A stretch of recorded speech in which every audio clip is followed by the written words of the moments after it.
a name that still excites and inspires today, 4 centuries after his death. Here at Hedingham School, we study the Shakespeare play Macbeth for our English GCSEs every year.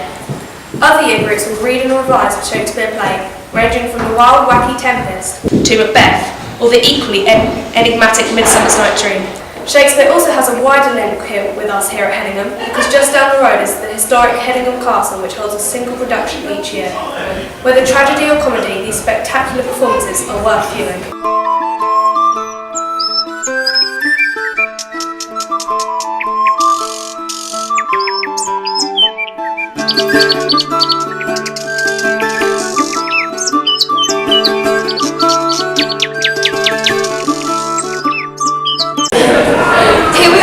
Castle, home of the best preserved Norman keep in the whole of England. Built in 1140 by Aubrey de Vere II, this venue hosts a Shakespeare play each year. This was also once the home of Edward de Vere, a man who some think was the real genius behind Shakespeare's literature. We interviewed Simon Orr to find out more about the staging of Shakespearean plays in the local area.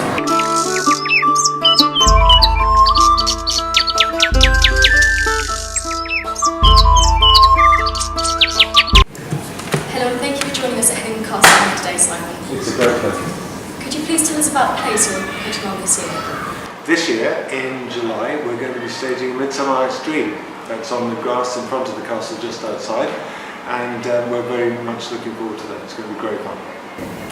What is the atmosphere you create when the audience view your plays? What we're aiming to create is a really magical atmosphere where people can forget the 21st century. They're outside, there's a castle behind them, and the trees surrounding cut off all trace of anything modern. So people can very easily imagine themselves to be right back in the thick of the action that Shakespeare describes. That's what we're going for. Okay, could you please tell us about your opinion on Edward de Vere?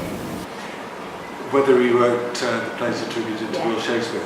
My personal opinion is that he didn't.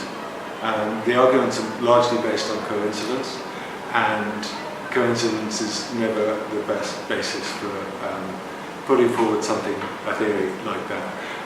On the other hand, I think the important thing is Shakespeare's words, and it doesn't actually really matter who it was that wrote them.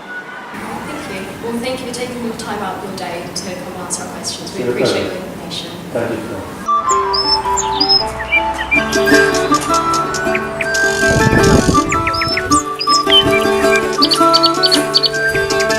Mr. Bird, I'd like to thank you for taking the time to join me in this interview. What started your interest in Edward de Vere and his claims on Shakespeare's literature? My interest was begun when I visited Hedingham Castle, and I learned there that the castle was built by the de Vere family, which obviously is a French name, and I wondered where these people came from and what their history was. I didn't know quite what I was letting myself in for. I discovered that one of the Earls of Oxford was very famous, and a lot of people believed that he was actually Shakespeare. But there's an enormous number of books written on Shakespeare, but very few in comparison to writing about the de Veres being Shakespeare. So because the industry is worth something like 10 million, maybe more pounds a year to the Stratford industry, they're rather reluctant to surrender the title of Shakespeare to a Castle Hedingham man. How do you respond to claims that the Oxfordian theory is based too much on coincidence? When they're introduced to the theory, they tend to laugh and they find it a bit funny because the idea is so deeply ingrained in the national psyche that it's very difficult to challenge. Did he go to grammar school? They say yes. I say produce the evidence, and there is none. I say, can you then produce the evidence that he wrote any of these 37 plays which are accredited to him? And unfortunately, there is no evidence. Edward de Vere was the most likely candidate of the plays.